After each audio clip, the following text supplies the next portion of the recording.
Ito na yung papasok sa papunta sa bahay. Ito yung way namin, grabe asin. Dito wala kasi mga poste, kaya pag tumuma ka dun sa labasan dun, pagpunta mo rito, baka matalisod, mahulog ganyan, oh. Lalim pa naman dyan, oh. Lalim yan, oh. Oh. Maisan guys. Mura ng mais dito kasi pag ano nang mais dito, pwede ka nang bumili. Mura lang. Hindi, huwag ka sa palengke bumili, napakamahal. Pagod din ah. Ito yung daanan dito guys. Pag umuulan, medyo talagang maputik. Yan ang problema. Kaso syempre, yung pa ako. Oh. Hindi, nakita ko, binidyoan ko lang yung pa ako. Maputik. Ito yung daanan dito ng putik eh. Pero at least may mga bato-bato. Ilan lang yung ano dito. Kaso medyo madulas to dito pag madulas yung tsinelas mo. Yan, kagaya niya, no?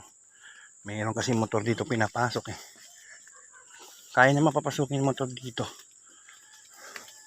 Pero, syempre, ang problema, mabato. Baka makabutas ng gulong. Pero kung bago naman gulong mo, why not?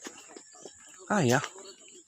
Pero kung malipis na, mahirap na ipilit kasi matatalas yung bato.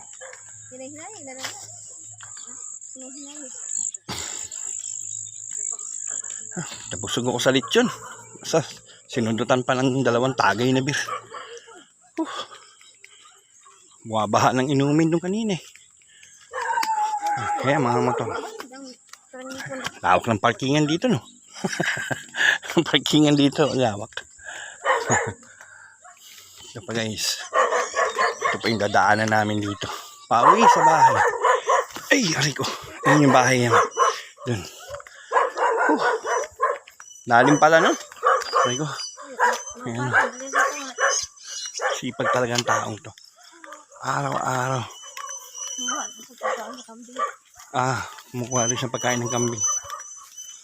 Sipag niya. Araw-araw ko lang ito. Maghapon yan. Diyan sa may palaya na yan. Bukid din. Ito. Ang baba ng mga. Sayang, no? Hindi natin nadaanan yung siniguelas, ano? Ang baba lang ng tanim.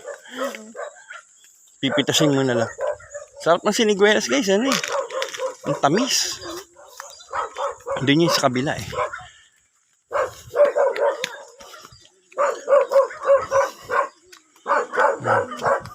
Ano masasabi sa probinsya namin guys? Grabe, no? Talagang bundok, ano? May una ko. Tatahulan ni mga aso namin. Ito na yun. Kaya papasok na sa amin. Pagod ako. Layo na nilakad namin. Ilang kilometro din yun. At least may baon na lechon. Pwede ng 2 mucho. Red horse. Dito lang babawi. Tagay na lang ako ng red horse. Mga manok guys.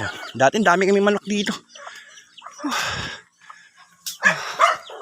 Hanggang dito na lang. Paalam.